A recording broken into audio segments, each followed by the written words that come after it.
देवेश्वर महादेव से वे अस्त्र पाकर महाबली विश्वामित्र को बड़ा घमंड हो गया। वे अभिमान में भर गए। जैसे पूर्णिमा को समुद्र ढकने लगता है, उसी प्रकार पराक्रम द्वारा अपने को बढ़ा चढ़ा मानने लगे श्री राम। उन्होंने मुनिश्रेष्ठ वशिष्ठ को उस समय मरा हुआ ही समझा। फिर तो वो पृथ्वीपति विश्वामित्र वशिष्ठ के आश्रम पर जाकर भांति भांति के अस्त्रों का प्रयोग करने लगे, जिनके तेज से वह सारा तपोवन दग्ध होने लगा।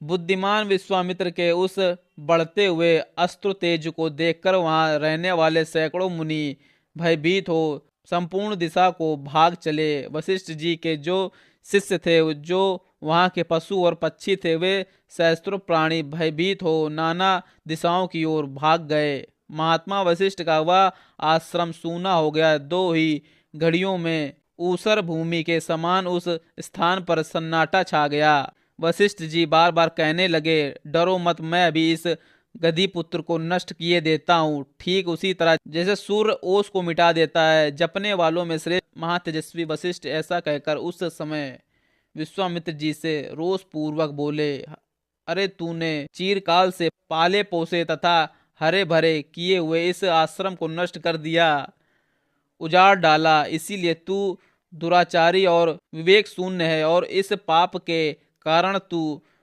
कुशल से नहीं रह सकता। ऐसा कहकर वे अत्यंत क्रुद्ध धूम रहित काल अग्नि के समान उद्दित हो उठे और दूसरे यमदंड के समान भयंकर डंडा हाथ में उठाकर तुरंत उनका सामना करने के लिए तैयार हो गए।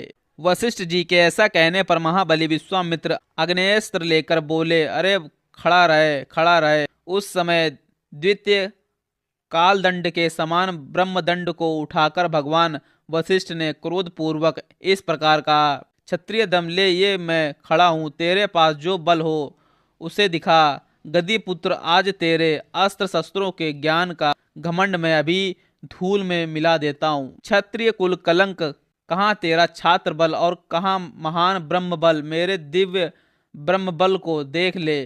गदी पुत्र विश्वामित्र का वह उत्तम एवं भयंकर आग्नेयास्त्र वशिष्ठ जी के ब्रह्मदंड से उसी प्रकार शांत हो गया जैसे पानी पड़ने से जलती हुई आग का वेग। तब गादी पुत्र विश्वामित्र ने कुपित होकर वरुण, रुद्र, ऐन्द्र, पशुपत और ऐसिक नामक अस्त्रों का प्रयोग किया।